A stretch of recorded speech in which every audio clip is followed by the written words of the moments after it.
It's ZoTime. Welcome to the ZoTime show presented by HoopsNBrews.com. I will be your host for the night, Daniel Beltz.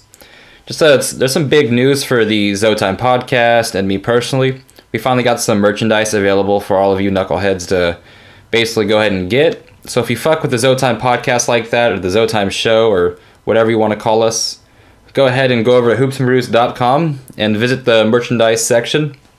You'll be able to get some ZoTime merch from my show, as well as the big homies from Hoops and Brews. We got mugs for sale, we got stickers, t-shirts, hoodies, also got some crew necks.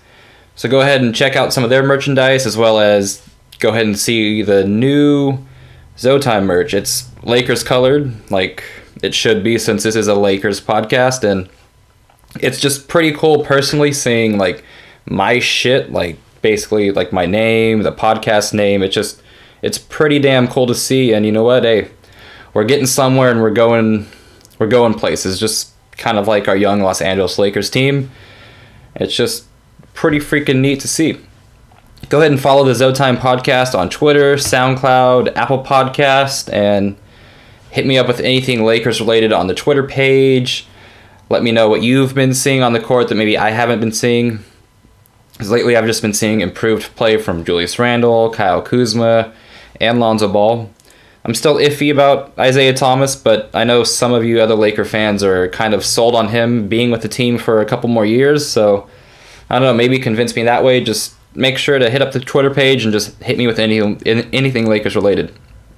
Alright, now let's go ahead and get into the show and basically just go over what happened this last week. So we've last spoke about Los Angeles Lakers basketball. The Lakers went 1-2.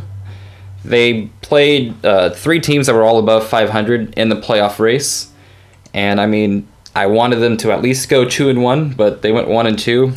If they wanted to make the playoffs, they would have had to go 3-0, but we went 1-2. But we beat the team that I know a lot of Lakers fans wanted to beat because there was so much buzz going into this game. But we beat the Denver Nuggets in a highly anticipated rematch, since there was some shenanigans that happened the last time they played and also the previous time before that. Now, I don't understand why he is the way that he is, but for whatever reason, Jamal Murray likes to run his mouth when he plays the Los Angeles Lakers, and he likes to showboat, which I don't mind if you do when you're ahead, which, I mean, a lot of people do. It's just he continues to run his mouth, and maybe the only way he gets attention from NBA media is when he trashes the Lakers, because that's a pretty common thing around the NBA. But for all the shit that he spoke and his Nuggets teammates spoke and their fan base spoke, the funny thing is the Lakers actually split the season series with them, and by us beating them this week, we kind of made their road to the playoffs a lot harder and kind of less likely for them to make. So we're hearing all this shit about Jamal Murray being better than whoever the hell we have, and it's just hilarious because they probably won't make the playoffs just like us, and we split the season series with them. It feels good to play spoiler against them and like just ruining their shit, because their fans were coming at every Laker reporter with some crazy shit, especially Denver Stiffs, man. I don't know who the hell runs your account, and I don't want to know that person, but Jesus, he was throwing out some fucking random shit. They also like to believe that Jamal Murray is a better overall player in every way than Lonzo Ball, which you can't help but laugh at the stupidity that person has to believe that in like the overall aspect of the game, like defense, rebounding, assist, shooting, yada yada yada, that he thinks Jamal Murray is better than Lonzo. I will admit, Jamal Murray can shoot that ball like a motherfucker. He is going to be a great shooter for his entire career. But he cannot do anything else better than Lonzo besides shooting and scoring. That's it. He is not a better rebound. He's not a better passer. He's just not a better overall player than Lonzo Ball. And a lot of Laker fans wanted to see us like retaliate with some very egregious hard foul against Jamal Murray. I'm kind of glad we didn't. We responded to the dumb shit that the Nuggets were trying to do, and with class. We handled it correctly. We acted like we've been there before, and the Lakers team has been there before. They have won. And for our 20-year-olds to act proper and just basically treat it how it should have been treated is great. It shows that they have maturity. It shows that they see the bigger picture instead of game 68 in the regular season with 2 teams that won't make the playoffs. They know this is a team they will likely be seeing for years and years to come, maybe even in the playoffs. And it's expected for Lakers players to kind of handle it with some class and handle it a little bit differently than all these other poverty franchises because, playing for the Lakers actually means something. There's a great history to this team. When you rock the purple and gold, you're not just representing the present and the future, you're also representing the past. And unlike that other franchise that we played, which is the Denver Nuggets, we actually have a great past. We have at least one banner. I mean, we have 16 of them, but I'm not even asking the Nuggets to have 16. I just want you to have one and then talk that talk. And our past, within the past 10 years, because a lot of haters like to say, well, the Lakers aren't relevant anymore. I mean, within a 10-year period, they still have more relevance than a lot of you other fucking franchises out there. And it's just funny coming from a Nuggets fan base when we beat them in the 2009 Western Conference Finals. We stopped you from getting a ring because you guys were probably going to beat the Orlando Magic. And we also beat you in the 2011-2012 first round. So that was like 6 years ago. You guys haven't done shit since then either, so I don't understand why the animosity towards us when you guys haven't done shit. And it's just, if you're going to talk shit to the Los Angeles Lakers, you gotta at least be in the damn playoffs and have a pretty amazing pass as well. So fan bases that can talk shit to the Lakers are the Spurs, Celtics, and I mean, I guess the Warriors right now, since they're relevant, like very much relevant, and I mean, that's about it. The Celtics is a struggle to admit that they can talk shit just because they have 17, but I mean, they have their rings for when I was like 30 years away from being in existence. So just, if you're going to talk shit to the Lakers and make it seem like you're that much better than we are, at least be correct with it. I don't ever want to hear a peep from those damn Denver Stiffs weirdos again. The Nuggets aren't even like a little brother to us. The Los Angeles Lakers are basically your 5-star recruit, the player that's going to go places, the player that's achieved a lot of things. The Nuggets are your 7th grader that, just fucking launches the ball at the fucking rim for a layup and it goes terribly wrong every fucking time and you just laugh at them. And in that moment they actually make one, they fucking stick their chest out and like, ha ha ha, look what I can do. And I'm like, no, bro, you fucked up every fucking chance you ever had, so shut the fuck up. But for me, personally, it's a catch-22 when I talk that talk about Nuggets fans because many of them are Denver Bronco fans. And if you haven't followed the DBeltz24 personal page, that's me, you'll be able to see that I'm a Broncos fan. So it's kind of like a catch-22. Like, I don't want to be mean to these Nugget fans because we support the same football team. But I can take football slander because, I mean, if I had to choose a sport, I like the NBA more than the NFL, so that's why I don't tolerate Lakers slander, and it's just, don't ever fucking come for my Los Angeles Lakers because I won't take it lightly. So after that game, after we beat the Nuggets and probably dampened and hurt their playoff chances, we lost to the Warriors in the very next game. It could have been a lot better for both teams. Each team was shorthanded. The Warriors did not have Steph, Clay, or Draymond, the part of their big 3 from the original team. We didn't have Brandon Ingram, Kyle Kuzma, or Josh Hart. So, I mean, it was a very weird game since there was a lot of main players that were out. And I think the deciding factor of that game was they had a Kevin Durant kind of player, and we didn't. That's basically what it was. So they had 3 of their main 4 out, but I believe if they would have had Clay and Draymond healthy and then Kevin Durant and Steph out, I think we would have beaten that team. I think Steph Curry and Kevin Durant can impact a team so much that them individually can basically win a game with 4 randoms. Like if you put Curry with Swaggy P, Omri Caspi, Jordan Bell, and Zaza, Curry probably could have beaten us if we were shorthanded like that. Same with Kevin Durant. Kevin Durant beat us shorthanded like that. But if Clay and Draymond played, I think those 2 players aren't good enough individually. They're great team players. They provide so much to that winning organization, and like within their own rights, they're good players with great accolades, a great pass, but I just don't think they bring that individual talent to the game like a Steph Curry or a Kevin Durant. And I think a lot of people take for granted Kevin Durant's talent and just call him a snake and clown the man, but that dude can lead he could probably lead who's a horrible team right now, the Phoenix Suns. If you put Kevin Durant on the Phoenix Suns, they're probably at 45 to 50 wins, and that's just how good of a player Kevin Durant is, and we shouldn't have been surprised when he beat us last week. And mainly, we just lacked a body that could cover Kevin Durant, and that's why we lost. Lonzo wasn't tall enough to guard him. That's not a knock on Lonzo. Kevin Durant's one of the best scorers to ever play this game. Julius Randle doesn't have the wingspan to guard Kevin Durant. He has the athleticism, he has the body, it's just Kevin Durant can rise up over him, and again, that's about it. And our big body that we had, Brook Lopez, he was dealing, I believe, with back stiffness, and even if he's 100% healthy, he's too damn slow to stay with Kevin Durant. If we have Lopez on Kevin Durant, it's going to be bucket after bucket after bucket. So we didn't have a way to stop Kevin Durant. We started to try and trap him, but again, Kevin Durant is a hell of a basketball player. He saw that, he adjusted, and they won. Swaggy P hit a lot of open shots against us because of the attention that Kevin Durant got, so you just got to tip your hat off to a top 15 NBA player of all time. He beat us. We were both shorthanded.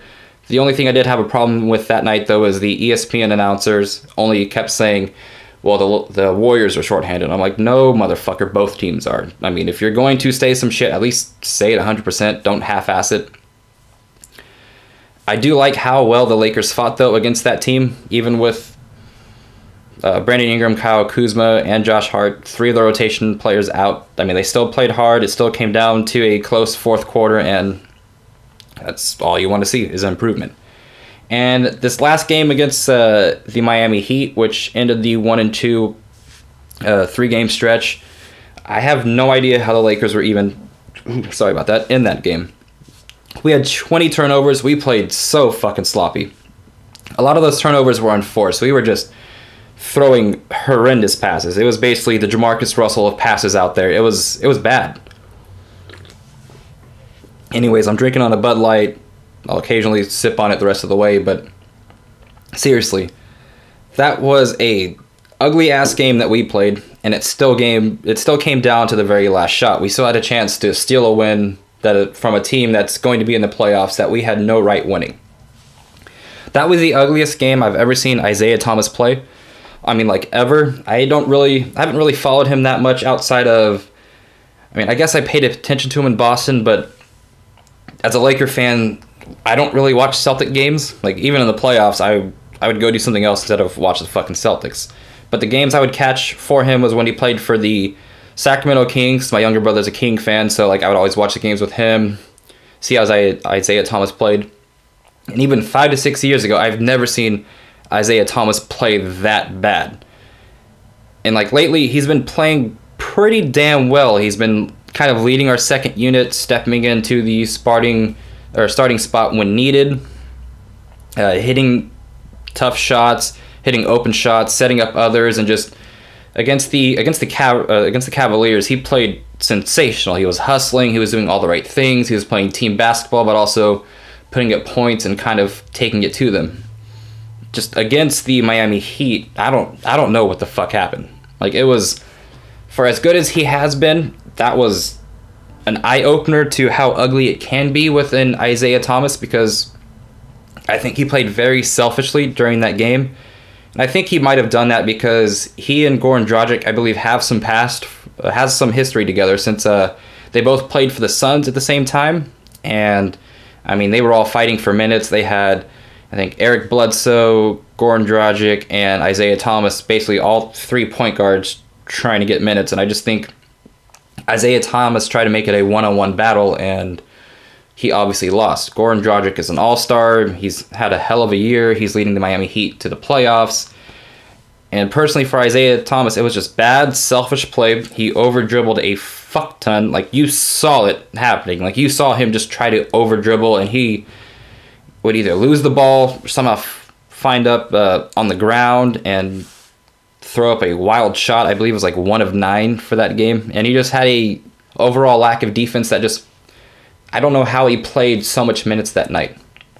And when he's not hitting a shot and he decides to play like that instead of team basketball, he just can't be on the floor, plain and simple. When he's playing team basketball, Isaiah Thomas, even with all of his shortcomings, is a hell of a player. Just when he tries to go one-on-one the entire time and just say it's me against the world, he just can't do that right now. Maybe he can when he's 100% healthy, but right now he can't do that. And at least with so I know a lot of people said, well, Lonzo Ball didn't shoot that great, but so how can you justify Lonzo Ball being in the game and not Isaiah Thomas? And I say this, when Lonzo Ball is shooting like shit, that man can at least still play defense. He will still set you up, he will still try hard, and he will rebound the fucking ball. Isaiah Thomas won't do that if his shot's not falling. And I believe why we were in that game against the Heat is another efficient night for Julius Randle. Dude has been on a absolutely insane just tear this season. Kuzma played great for us, rushing back from the ankle injury. He hit what I thought would be the game-winning three in like the last minute. Turned out it wasn't, but I mean, that was still pretty fantastic for just Laker fans to see that a player came back early from injury to play like that. And those are the two like reasons why we were in that game. And like I still see bad visions to that last shot that Isaiah Thomas threw up. It had me a little bit heated because I have no idea why Luke Walton put him in the game. Like I have no idea at all. But it's water under the bridge. Who cares? Luke Walton's been coaching a hell of a lot better than he was at the beginning of the year. I'm not going to let one coaching decision fucking ruin the man. Just like I'm not going to let one shot or one game like dictate how Isaiah Thomas has been. It was a bad look for IT. And so a lot of people have noticed that Julius Randle was open under the basket when Isaiah Thomas went up for the shot and he drew two defenders. It was probably a tough pass to make. Maybe Isaiah Thomas didn't think that Julius Randle would be able to get the ball and put it up in time. I have no idea what Isaiah Thomas was thinking. And if he hits that shot, we probably praise the man for it, even though he shot like shit that day. So that's that kind of shot that only big-time players try and make. And, hey, I give him credit for saying, fuck it, I'm going to shoot it. But it did look like Julius Randle was open under the basket. I don't know if IT didn't see him either. It's just that could have won us that game, and we could have stole a game that we should have lost. But, hey, it was a tough loss to take. But for the Lakers to play as poor as they did and still be in that game is just a great sign for things to come. And it just shows that on any given night, we can compete with any team in this fucking league. All right, now let's get to the playoff watch segment of this show. Now with the Lakers being 31-38, I think it's safe to say that the playoff hopes for the season are gone. We would have had to have gone 3-0 during that stretch. We would have been 33 and I believe 36 if we won all those games. Been a lot closer to 41 wins, but they were tough. But like I said, sort of winnable games. Currently, we are now 8 games back with only 13 games to play. So it's pretty much a wrap for our playoff hopes. We would have to fucking go 13-0 to finish the season to even have an outside chance to make the playoffs. Even then, even if the Lakers went 13-0, we would finish 44-38. We still might not make the playoffs because I believe the 8th seed right now has 40 wins. So it's the first time in a while I think that it took... Actually, we're not even eliminated from the playoffs yet in Game 70. In previous years, I believe the last 4 and 5, we were already eliminated by this time. So it's actually good progress to see, but it's still not where Laker fans want us to be. We wanted to hit 41 wins. We wanted to maybe hit playoffs, but to actually still be in the somewhat hunt, I mean, we're pretty much... I started to try and play Fortnite last night. We're basically knocked down, but we're not eliminated yet. And that's basically my analogy with that. And this is the last year that the Los Angeles Lakers will not make the playoffs. I personally guarantee that shit. You can quote me if I'm wrong. You can make fun of me. But this will be the last year the Los Angeles Lakers are out of the playoffs. The Lakers do have a lot to play for, though, in the last 13 games. We want to try to get to 41 wins, because that would just be 500 basketball for the entire season. And the more games we win, it just further secures that the Philadelphia 76ers, or by the off chance the Celtics get it, our pick just stays at 12. The only way you can go to the Celtics is, I believe, if it's 2 through 5, so there would have to be some trickeration in the lottery for that to happen. But right now, our pick is currently 12th, and it will be going to the Philadelphia 76ers. For as bad as that Steve Nash trade was, where we gave up 3 first-rounders, the damage we took from that trade is very minimal. I mean, it could have been a lot worse, but yet, again, things just kind of happened to fall the correct way for the Los Angeles Lakers, and we're not giving up a top 3 pick like this next idiot I'm going to bring up said, but we're just going to be losing a 12th pick while getting the 24th pick right now, which is the Cavaliers pick in that trade with IT. So, like I mentioned, that idiot that thought the Los Angeles Lakers were going to give up a very, very top pick to the Celtics or Sixers is the idiot Josh Eberle, who is a small baller for taking shots at the brand. You don't come for Hoops and Brews and not expect a response from the ZoTime show or Hoops and Brews.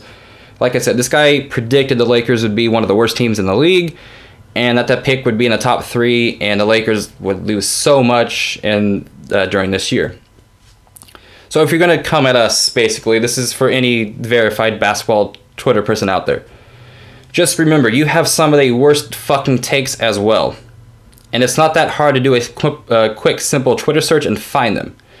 So if you're going to make fun of us for some of the ludicrous shit we say, I mean, we say things that we actually mean, though. And, hey, if Pavi or TPJ wants to fucking say some crazy shit, let them. They 100% support and believe in that idea. So, and they at least have some reasoning behind it. So just stay in your fucking lane if you don't want us to come back at you, because you do have some horrible takes as well. And like I said, the Hoops and Brews brand doesn't go out of their way to find bad takes and make fun of you for it. We might make like a quick joke about what you said, but we still like respect your basketball opinion. You obviously worked your way up to get to where you are, just like Hoops and Brews has. And for whatever reason, you guys handle it different. You guys stick your neck out, throw some shade, and then block. So it's just, why are you going to talk that talk and then block someone? You're showing that you can make jokes, but you can't take them. So your disrespect will be met with disrespect. And that's just, like I said, a warning to anyone that even comes at me with crazy shit. Yes, I'm going to have crazy takes. I think Lonzo will be a hell of a player. I think Ingram will be a hell of a player. If I'm wrong, like I said, I believe Julius Randle will be better than Draymond Green. If I'm wrong, make fun of me for my takes, but you don't have to take it that next level to where you're disrespectful as hell and block me when I come back at you. If you can't take the heat, stay the fuck out of the kitchen.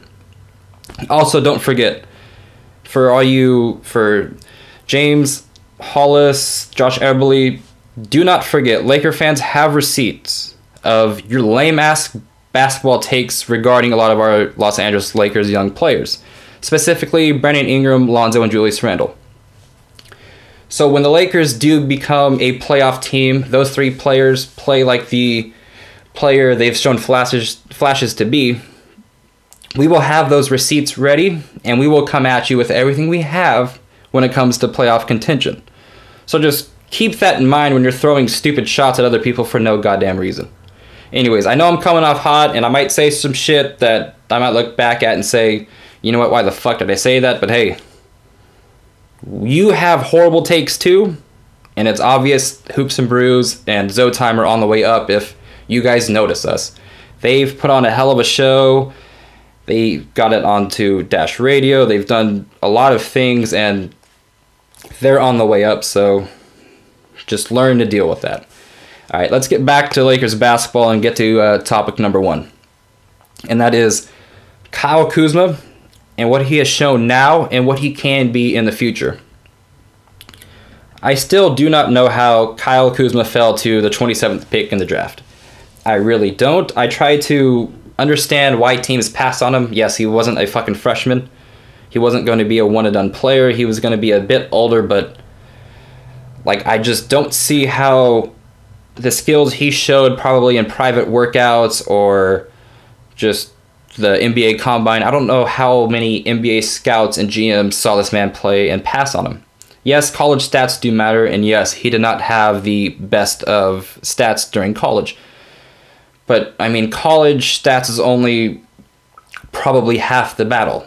You should have been able to see that Kyle Kuzma's level, or the way he plays, was going to fit the NBA style. I didn't watch enough of his tape. I didn't really know much about him because, I mean, I only followed UCLA because I knew Lonzo Ball was probably going to become a Laker. Just like when Brandon Ingram came out, I only watched Duke because, I mean, I figured the Lakers were going to take him.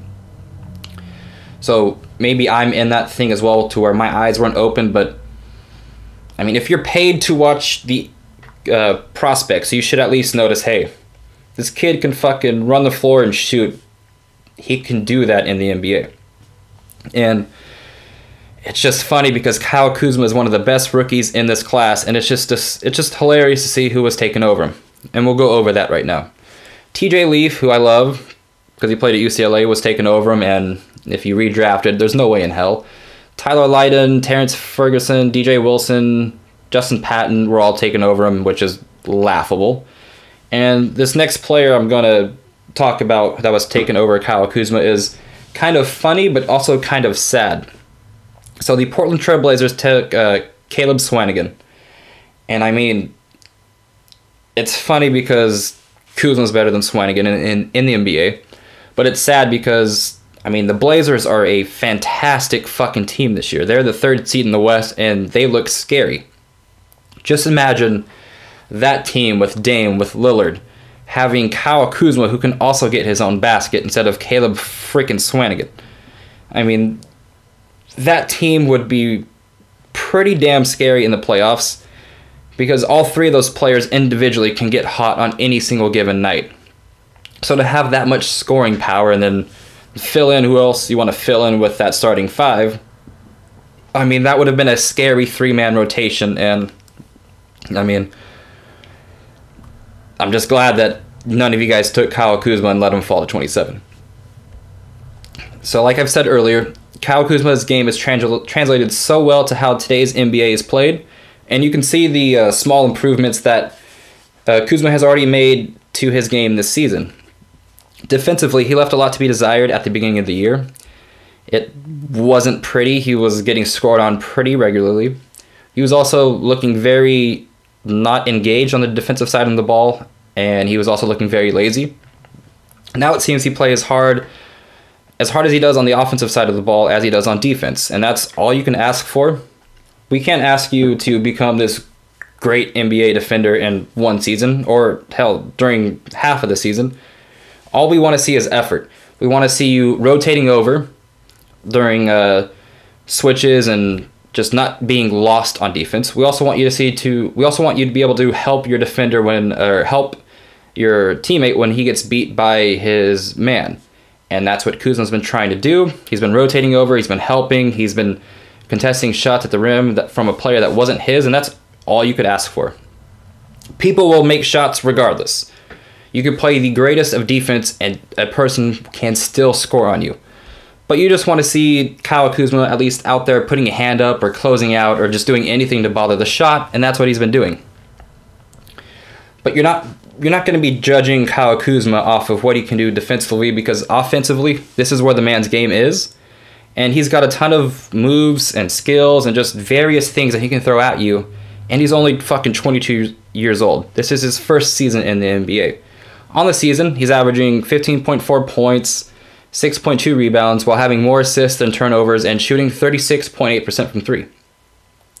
We all remember how insanely hot he was coming off of the 3-point shot to begin the season. He was shooting almost Curry-like to start the season, and then he went through that slump in January, December, and a little bit in February.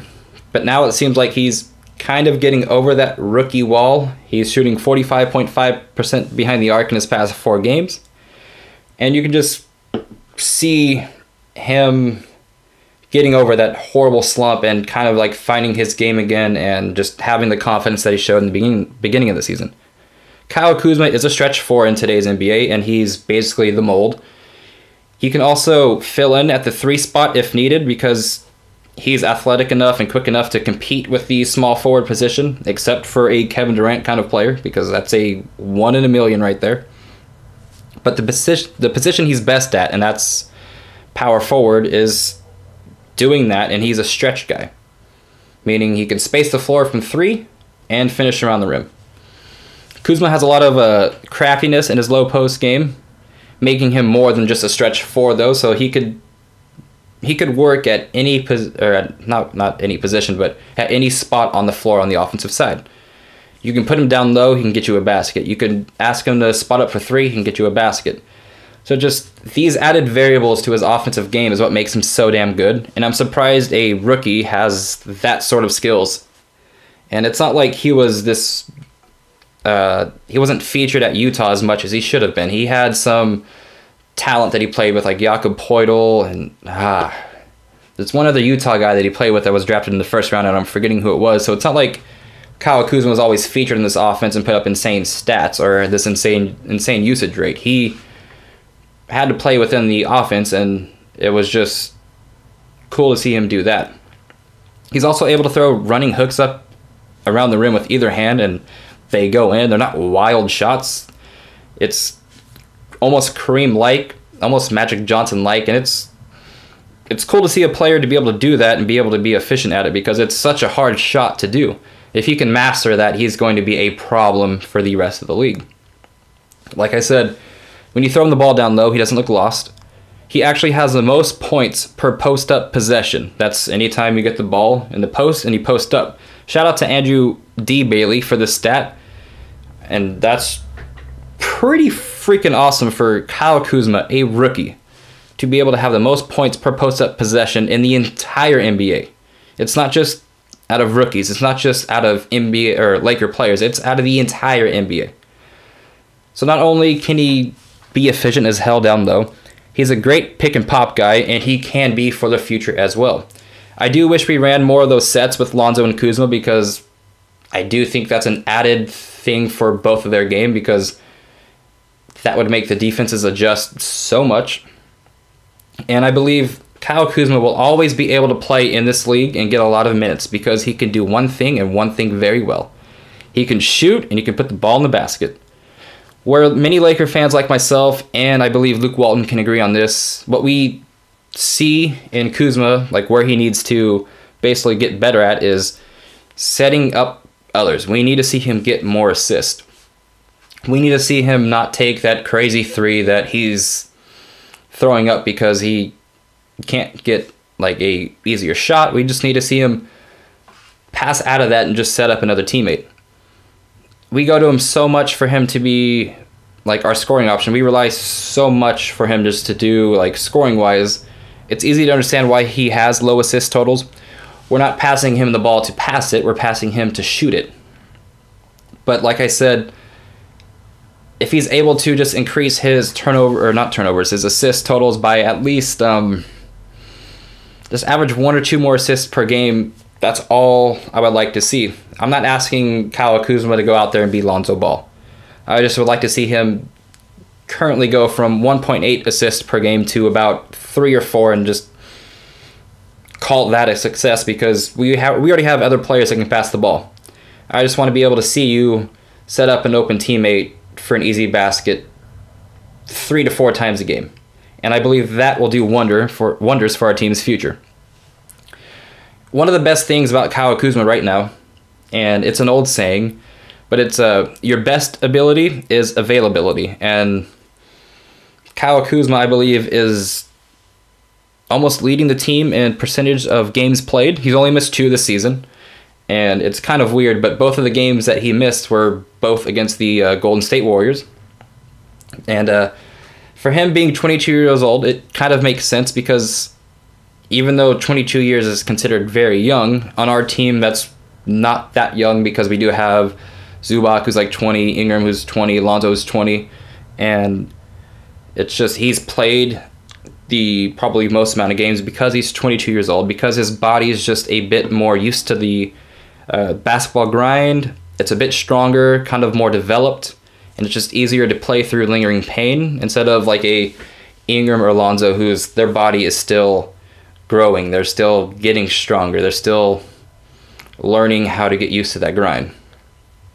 And to only miss 2 out of 69 games, that's fantastic. And he's not only played in 67 of those games, but he's been a huge factor in those games. He's basically right now a fringe starter. He's getting about 30 minutes per game.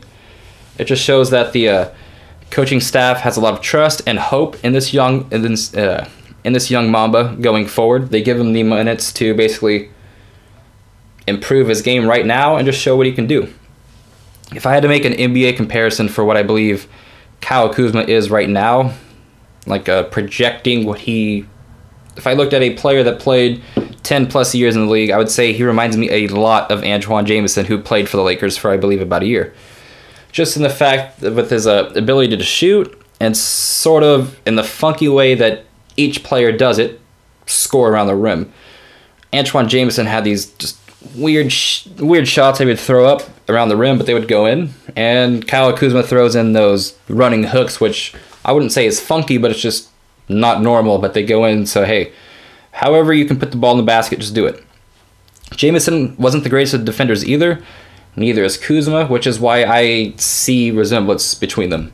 Jamison was a very insanely talented scorer. I believe Kuzma is and will be a very talented scorer. Where Kyle Kuzma can play on this team is he can play, right now he can come off the bench and play power forward or small forward.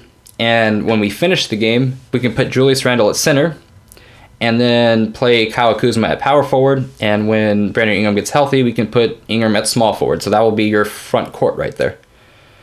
Now, for the future, this is where it gets tricky for Kyle Kuzma because he definitely will have the talent. His skill set will be starter level, and just he will be a starter in this league and probably could start on a lot of other teams. But the problem we have right now is Julius Randle is a starting power forward who is a monster himself, who has thrown an amazing season together.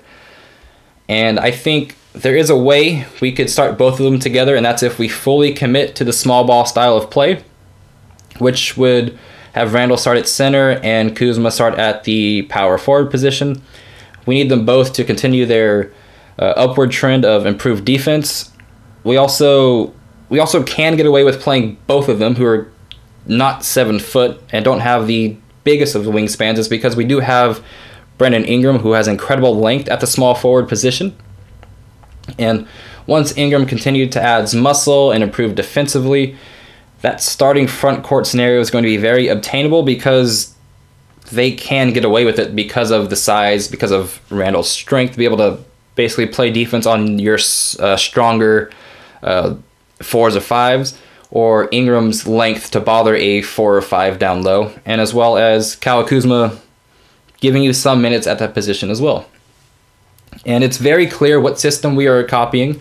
It's the system that Luke coached for in Golden State, and that's the Golden State Warriors' small ball death lineup. So if we just had to compare players real quick, it would be Julius Randle being Draymond, Brandon Ingram being Kevin Durant, and Kyle Kuzma being Andre Iguodala. Although I do believe Randle and Ingram have more potential than Kyle Kuzma. I'm not trying to knock on Kyle Kuzma. Just the Lakers have drafted very talented players, including Kyle Kuzma, they have great upside. They have great promise. They're players that can contribute now, that also 4 to 5 years from now, you can see where they might be. And I just believe those other two players are farther along or have more upside than Kuz, which is why I'd rather basically make sure that Randle can play center and Ingram can defend 7-footers just a little bit more before I fully commit to starting to that small ball lineup. But if it goes how I think it can go, it's going to happen. So if the Lakers do not fully commit to the small ball lineup, I think Kyle Kuzma very well could fuck around and win the 6th Man of the Year in years to come if the Lakers were to stick to that traditional lineup, and that's having Kyle Kuzma come off the bench, Julius Randle start at the power forward, Ingram start at the small forward, and you just grab a 7-foot rim protecting center in either the draft or free agency. I believe if we went that route, Kyle Kuzma could still play 30 to 32 plus minutes per game, since he can play multiple positions. And we've seen players that are able to play multiple positions come off the bench as a sixth man and basically finish the game as a starter and basically contribute to that team's success in a very big way. Those players are Ginobili, Iguodala, Lamar Odom. So, I mean, the blueprint is there regardless in which way we decide to go. And I believe Kyle Kuzma just has a huge role in getting the Lakers back to title contention. Just like I said, I can't say enough about how much talent that Kyle Kuzma has, that he's shown, and he also brings an optimism for the future.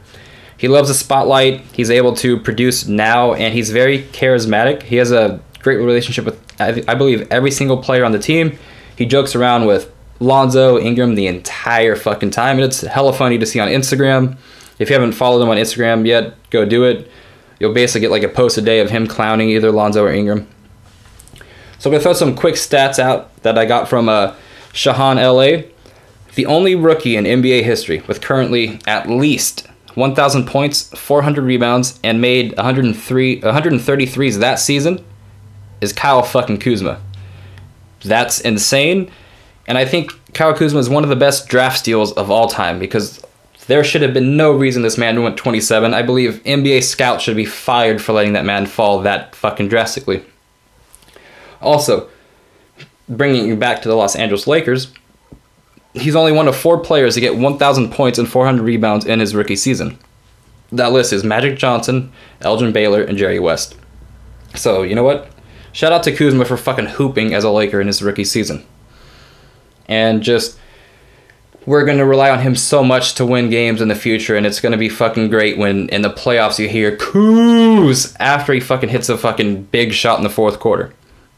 So now let's get to topic number 2, and that is Brandon Ingram's hopeful return on Thursday. It's kind of surprising that he missed this much time with that groin sprain, but hey, we have shown that we're going to be careful with our 2 young GOATs, that's Lonzo and Brandon Ingram, so I don't mind that they played the cautious route with his injury. It just sucks though, because he was playing some of his best basketball before he got hit in the groin by that man in Miami. I'm not going to drop his name because he shall not be named, but man, it just sucks because Ingram was raising his scoring efficiency, his playmaking abilities was improving, he was becoming a much better catch and shoot player. Ooh, sorry about that. He was also just using more of his length to go up and get rebounds, as well as using that length to block and contest shots. Like, personally for him and his game, I think his injury came at the worst time for him personally because, like I said, he was putting it all together.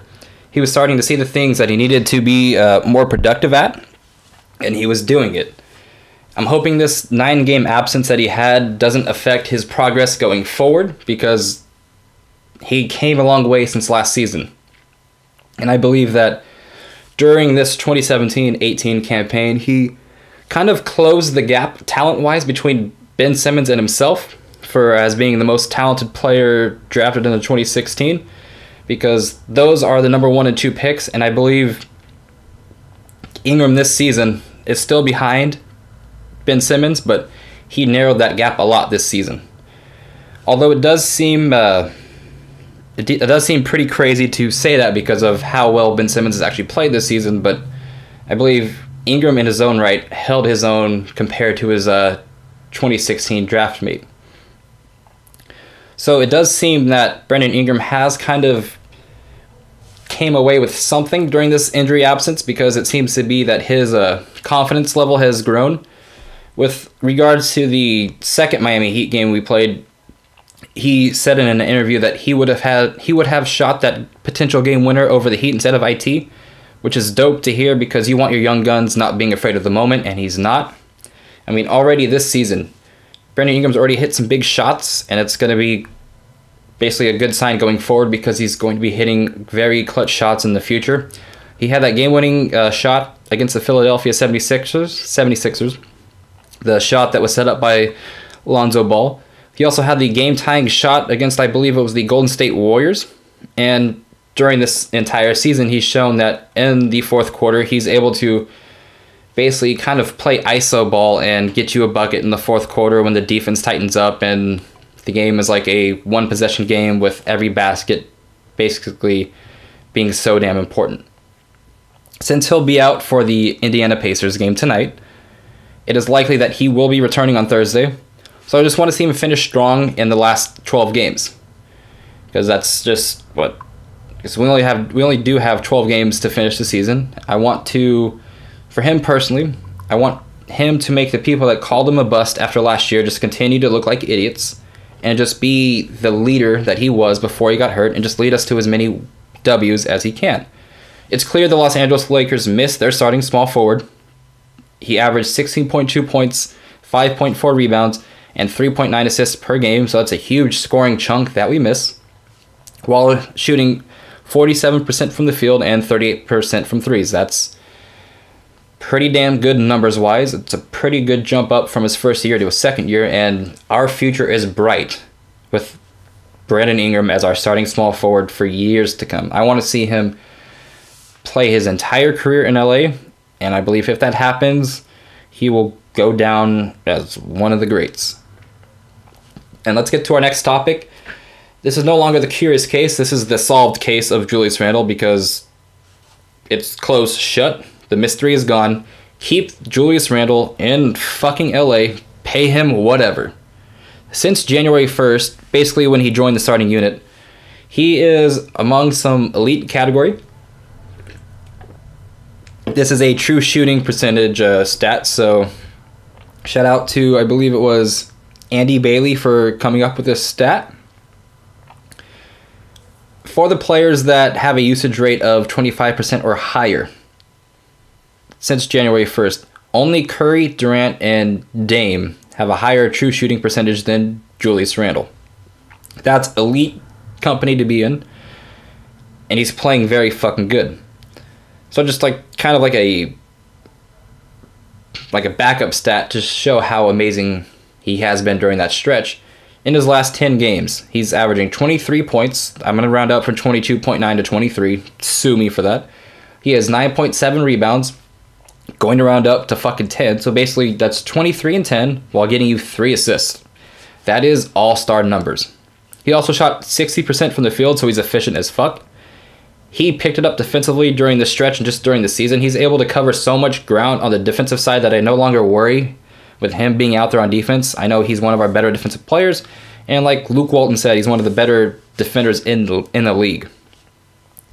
And I said this on last week's episode, Julius Randle will be a better overall player than Draymond Green. Put that on the t-shirt, I don't care. He is going to be better than Draymond. He might not ever get the defensive player of the year accolade that Draymond got. He might not get to fucking 2 rings with a certain team because it's not set in stone that we ever get there. But I think him individually, he'll have more talent than Draymond Green. I don't think that's that weird to say if you actually watch the film, but a lot of you guys don't watch Laker film, but you have these tremendous hot takes on them, so whatever, you do you. Stay in your lane. And I believe Julius Randle has been the best Laker player all year. If we do not keep him, I'm going to be livid. He has shown so much improvement. We just wanted to see him finish around the rim better, which he's doing. We wanted to see him play hard for 36 minutes a game, which he's doing. We wanted to see him just kind of pass the ball a little bit better because he does get tunnel vision when he plays bully ball, and he has done that. So he's made all these improvements that we all wanted to see, and if we do not keep him, I'm going to be heated. I was okay with getting rid of D'Angelo Russell. I know a lot of other Laker fans are as well, while there's some that wasn't. There was a reason why you get rid of him, and it's understandable. There is no reason to make it understandable that we get rid of Julius Randle. I can't stomach losing his productivity, his points, his rebound, his overall heart, because he's been carrying the Lakers' offensive load. And since he's been in the starting lineup, the Lakers have a winning record, so it's justifiable to see the points he's putting up right now aren't empty stats. They're not garbage time stats. They're actually within the flow of the game, and it's translating to W's. Now, before we end this episode, I just want to discuss Lonzo Ball for a bit, since, it is a ZoTime show. I've been seeing a lot of people saying, see, I told you Lonzo couldn't shoot. just off of this 5-game shooting slump that he's going through, because hey, he's going through a slump, and shooting wise, it's not been pretty, especially after the nice clinic that he put up against the San Antonio Spurs and the 22 game or so stretch that he had where it looked like he corrected a lot of the shooting errors that started at the beginning of the season. Now it's back to kind of inefficient 3-point shooting Lonzo, but I don't give a fuck about his shooting percentage his rookie season. He's still giving us 8 assists and 7 rebounds a night in those last 5 games, which he shot horrendously. I believe it's like 14% from 3 in the last 5 games. He's still doing everything else on the basketball court very well. I mean, there's not a lot of fucking players in the league this year. I mean, probably in any years that can get you 8 assists and 7 rebounds per game to go along with like 2 steals and a block. Like, I don't think there's many players that can do that in a 5-game stretch. Or I think even for the whole season, he's at like 7 assists, 7 rebounds, 1 point something steals, and 1 block. There's not many players in the history of the league that can do that. So you can criticize his shot, whatever. Just don't say the man can't play basketball, because he obviously fucking can. And even with him shooting like shit, I loved his approach against the Miami Heat. He basically tried new things that I haven't seen him do the entire season. You can't expect a player that never tries to finish around the rim to suddenly be good at it. Like, the first time you rode a bike, you couldn't have expected to go out and ride a bike for fucking 20 miles. You're gonna fall down. So it's nice to see Lonzo trying new things. A young player has to go through growing pains. You can't magically become insane at it. We saw it with Julius Randle. We saw it with Brandon Ingram. A young player will go through growing pains.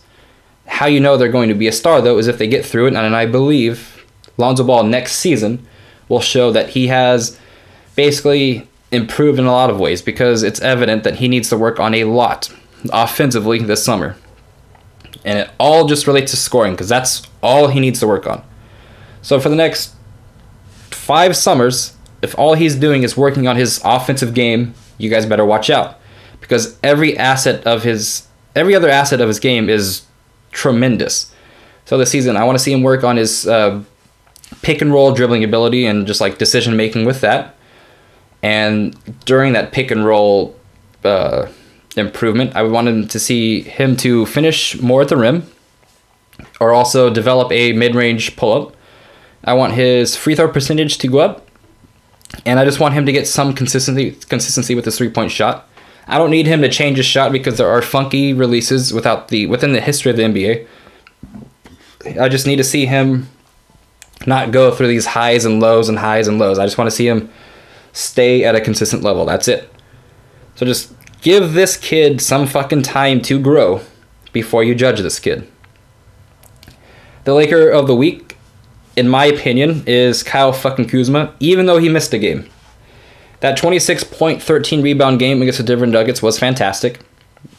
I didn't want to give it to Julius Randle, even though I could have given it to Julius Randle, because since January 1st, you could probably give it to him every single week, because he's been that good. It's just, I like to shed some love to other players, and another player that was deserving was Kyle Kuzma, and I mean, he did play very well in the 2 games that we had this week. He splashed those 5 threes against the Nuggets. He was a huge reason we took that win, and I believe if he doesn't play through that ankle injury that he took in the 4th quarter, we do not win that game. He hit big shots, he attacked the glass, and he just was a monster out there. And just for him as a person, it showed tremendous heart to come back after only missing 1 game due to that ankle injury. It could have had him be out 2 to 3 to 4 games, but he said, you know what, I'm going to come back and play, and I'm going to give everything I can to this organization and try and win. Even though we lost, I saw that dog in him. I saw that Mamba mentality, which he likes to have, because he is a huge fan of Kobe Bryant's game, and you can see it with how he carries himself, how he only basically cares about playing basketball and being in a gym and just silencing the haters. It's not like Kuzma was guaranteed a spot in this league. He was a 27th pick. I mean, he had to work his way into the rotation, which he did in Summer League, preseason, and then this season he's shown every reason why He can be an amazing player. And that's why I just believe he has that Mamba mentality. He plays with a chip on his shoulder, and you saw that just coming back after one game of injury. He wanted to play 30-plus minutes. He's an incredible competitor. He just wants to play and get W's, man. And against the Heat, he had 11 points, 8 rebounds, and 3 assists. So, 26 and 13, and then the other game you play, 11, 8, and 3. Not bad, young man, not bad. So wrap this episode up. Make sure you go ahead and follow the ZoTime podcast on Twitter, and go ahead and give us a listen on every single Tuesday night, aka Brews Day nights on the Nothing But Net Dash radio station. The Lakers got the Pacers in about, I think, 2 minutes, so I'm going to try and wrap this up right now because I got to watch the game. So I hope we beat them like we did earlier in the season, and go ahead and get yourself some merch from HoopsNBrews.com, and until the next time we speak, man, go fucking Lakers.